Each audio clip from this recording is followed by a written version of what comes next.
Un bon rouleau. Oui. Un peu de farine. Et tu utilises ici Là, je suis sur un tapis qu'on appelle un tapis silpate. Ça peut être autant un tapis à cuisson qu'un tapis pour préparer nos pâtes. Là, si ça avait été une pâte brisée régulière, j'aurais été directement sur la table. Mais comme je t'ai dit, c'est une pâte qui est très friable, donc qui va se briser facilement. Alors, je vais me servir de mon tapis pour transférer ma pâte dans mon assiette. C'est pour ça que j'utilise mon petit tapis. Alors, comme ça ici, farine un petit peu sur le dessus. Et souvent, l'erreur que les gens font, c'est de peser très fort sur le rouleau pour commencer. Et là, la pâte va se déchirer. Alors, quand on roule de la pâte, on se trouve à la laminer. Donc, quand on lamine, on y va tranquillement. On pèse un peu à chaque fois. Égal. C'est ça, Et égal. on ne va pas au bout, hein, Caroline? Pas trop, hein? Aller au bout Pour comme ça, amincir trop ouais, dans pas les trop au bout. extrémités. Et je pars toujours du centre vers l'extérieur. Et là, ma pâte, elle se brise un peu. Donc, je me rajoute un peu de la farine. C'est ça ici.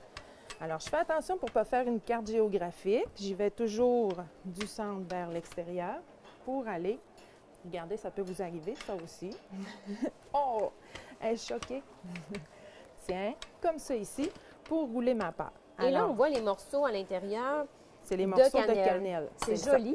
Ça fait joli. Et ce qui est plaisant, c'est que quand on va déguster la tarte, on n'aura pas le même goût du début à la fin. On va arriver une bouchée sur un morceau de cannelle. Donc, on va avoir cette saveur-là qui va bien ressortir. Ça va être intéressant aussi.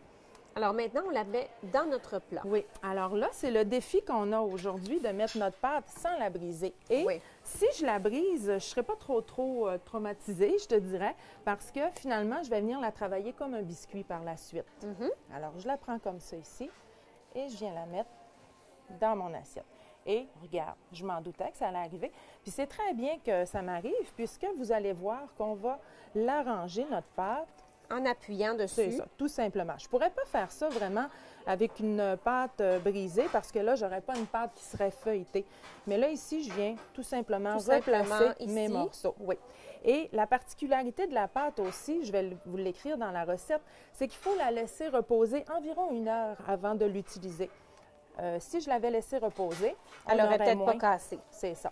Alors, qu'est-ce qu'on fait? On vient replacer et on vient bien peser comme ça ici. Oui. OK. Alors, c'est notre pâte.